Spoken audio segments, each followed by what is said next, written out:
da eternidade.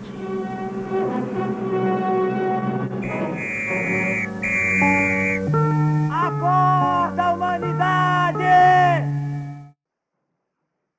Tá vendo aí? Tá vendo aí o que pode acontecer enquanto você ficar aí dormindo? Logo você que é pago pra tomar conta do mundo? Mas eu vigio. Eu vigio porque se eu não vigiar, o mar vai invadir a cidade. É isso, eu vi. E tudo que eu vejo acontece. Você nasceu no interior. Quando você morava em Senhor do Bonfim, o que a arte representava assim, no seu imaginário? Em Senhor do Bonfim era talvez quase nada, assim, porque eu era muito pequeno, eu saí de lá muito pequeno. Aí eu fui para uma cidade que é Juazeiro, da Bahia, e que é uma cidade que tem uma pulsação assim artística. Figuras muito interessantes, né, saíram de lá, né? A cidade de uma maneira orgânica respirava arte. E foi lá a primeira vez que eu fiz teatro também. Mas de lá teve quando eu vim para Salvador, teve um desligamento porque a ideia de chegar aqui era para batalhar pela sobrevivência, né? Embora a publicidade as pessoas condenem, falem que a publicidade é uma merda, um saco, mas eu acho que a publicidade é responsável por criar coisas e reflexões assim mais instantâneas, assim muito importantes na história, né? Também responsável por coisas assim memoráveis e tal. Então foi minhas primeiras ligações com o marketing, com a comunicação. E aí depois eu encontrei mesmo de frente com o teatro, né? Resolvi entrar na escola de teatro, num curso que tinha, que chamava Curso de Formação do Ator. Aí eu larguei tudo que eu estava fazendo. Teve uma reação da família, de alguns amigos. Você é louco, você vai largar. Pô, eu trabalhava numa multinacional na época. E larguei tudo, absolutamente tudo, para me encontrar assim, de frente com o teatro. Se eu tivesse me tornado qualquer outra coisa que não um ator, eu seria grato ao teatro, porque o teatro me deu uma profundidade de reflexão, de observação das coisas, da vida, entendeu? Do comportamento humano. Me deu um senso crítico muito mais aguçado, entendeu? Acho que eu evoluí como ser humano com o teatro. Então, aí eu fiquei quase 10 anos nessa brincadeira. E aí foi meu rompimento com o teatro. Eu rompi, assim, eu disse, não, agora eu vou ganhar dinheiro. Agora, eu estava, inclusive, era um momento crucial na minha vida que meu filho tinha acabado de nascer. Eu creio que a década de 80 foi uma década extremamente difícil para o teatro, difícil para as artes no Brasil e tal. E no final dela a gente teve ainda aquele imbróglio do plano Collor, do Collor de Mello, que entrou e que ainda acabou de arrasar com tudo. Então naquele momento eu fiquei muito perplexo. Eu questionei todo o investimento que eu estava fazendo e aí resolvi entrar num negócio de comunicação, de propaganda. E saí dessa empresa tem quase 3 anos para retornar às artes de uma forma mais plena. Eu tinha acabado de fazer o filme de Edgar Navarro, O Homem que Não Dormia, e Walter Lima me ligou, né, dizendo que queria meu material para levar para Miguel Litin, que ele não tinha escolhido um personagem ainda do filme e tal. Quando eu recebi a notícia que Miguel Litin tinha me escolhido, eu não acreditei, eu não dormi, eu passei uma noite sem dormir. Porque Miguel Litin, eu acho que é o grande cineasta hoje. É a grande figura, acho que, da América Latina, por toda a história dele, pela audácia que ele teve de lutar contra a ditadura, de se posicionar efetivamente como um cineasta de esquerda e fez filmes fantásticos. Eu acho que é um dos grandes cineastas hoje vivos, entendeu? E que tem uma história longa para contar. Então isso me tocou pra caramba. Eu disse, porra, eu vou tentar dar o melhor de mim. Para minha surpresa, quando eu comecei a filmar com ele, que eu estava no set com ele, que eu acho que ele percebeu o tipo de retorno que eu poderia dar para ele, aí a gente evoluiu nossa relação dentro do set, e aí a coisa assim cresceu. Ele criou cenas novas para o meu personagem ganhou mesmo assim a cena. Depois disso foi muito bacana, porque ele próprio, Litin, disse que no Chile, durante a temporada do filme no Chile lá, as pessoas, como eu não sou chileno, a imprensa e as pessoas queriam saber quem é aquele ator que faz Launer, quem Miguel Launer, quem é o ator e tal. Você falou que quando você foi chamado pelo Walter Lima para participar do Dawson Isla 10, Sim. você tinha acabado de fazer o filme do Edgar Navarro. Sim. Eu queria que você falasse sobre o seu encontro com o Edgar Navarro na década de 80, a intensidade de fazer o Super Outro. Sim.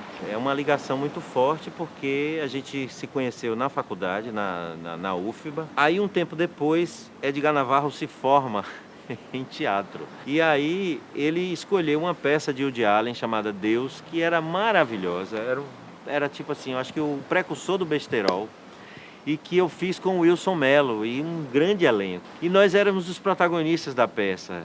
Eu fazia hepatites e o Wilson Mello fazia diabetes. Era um dramaturgo e um ator decadentes na Grécia Antiga procurando um final para uma peça. Aí você imagina o que deu, né? Eu sei que abarrotava aquela escola de teatro de gente. E aí o que aconteceu? A gente se prometeu, assim, porra, vamos fazer uma coisa para eternizar essa relação bacana de criação que a gente tem. Vamos se encontrar no cinema.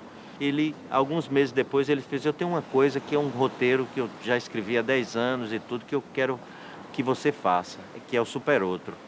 Aí pronto, aí, quando a gente foi para o set, a gente já tinha tanta convicção do que a gente queria, do que a gente podia fazer, da explosão criativa, que aquele filme é uma explosão de criação, não do ponto de vista específico da minha interpretação, mas do que ele criou, do que ele conseguiu imaginar, botar no papel para depois se materializar, que assim a gente fez a coisa com todas as dificuldades que rolaram, a gente fez assim com muita segurança e com muita emoção. Então eu acho que sabe, é uma relação que ela tem tudo para ser eterna.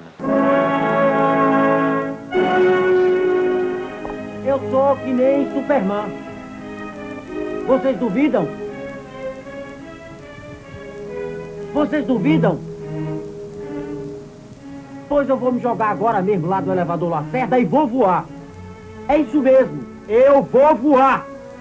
Oremos, irmão! Vamos permitir que aqui o companheiro se jogue do elevador Lacerda. Brasileiros e brasileiros. Tanto na peça do Woody Allen, quanto em Super Outro, tanto no filme do Carlos Rauschenbach, você interpretou personagens decadentes, né? Queria que você falasse sobre esse tipo de sujeito.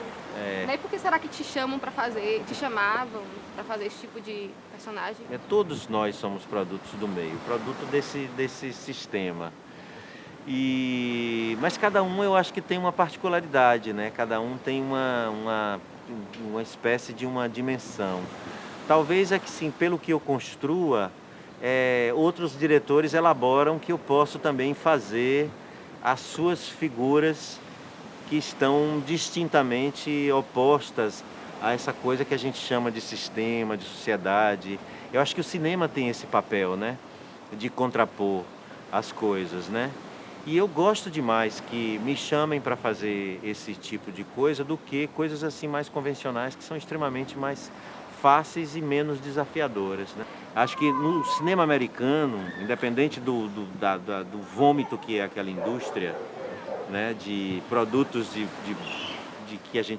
qualidade questionável, que a gente não se interessa, mas tem grandes cineastas e é um povo que sabe, né, uma cultura que sabe fazer cinema, né? Você estava falando sobre o cinema americano, né? Eu queria que você fizesse um contraponto com o cinema baiano, com esse cenário atual aqui da produção. Eu acho que o cinema baiano tem novos talentos surgindo. Eu acho que o fato da gente ter escola de cinema hoje aqui gerou aí uma pulsação nova de gente querendo fazer cinema, pessoas como você, que eu já vi coisas suas e achei fantástico, super delicado aquele filme que você fez sobre os Sem Terra e que a gente esperava que fosse uma coisa, tem uma delicadeza, tem até cor-de-rosa no filme, é lindo. Eu acho que são novas expressões, novas forças criativas surgindo, mas ainda em contraponto com uma capacidade de fazer e uma capacidade de colocar no mercado exibidor ainda muito, mas muito pequena. O cineasta, ele tem que criar um produto que as pessoas queiram ver, que as pessoas queiram assistir. Então eu acho que o grande trunfo nosso tem que ser esse. A gente tem que fazer mais, produzir mais e ter as nossas próprias estratégias, independente das políticas públicas. A gente não ficar eternamente dependendo de uma muleta que se chama governo do Estado, governo federal. Valeu. Obrigada. Então vamos fazer o verme só para fazer mais aqui. Como se eu estivesse olhando aqui, ó, eu coço aqui. Você pode fazer close? Olá, verme. Pois que não ver-me, e eu detenho ver-te, sai da toca do poro, do oco da derme, sai do meu cerne. Vá embora, verme. Deixai tua suja vida de querer-me em partes e depois em todo. Me achas tolo com o antiverme que tomo. Então, meio tonto, sai e finge de extinto. Anos depois, volta de turma e se deliciam de mim inteiro. Quando não mais vivo sou, já no nada absorto, estarei um Mac-Man morto para o verme ao ponto. Acorda, humanidade! Esquizofrênico! Esquizofrênico! É a puta que os pariu! Eu sou o início e o fim e o meio.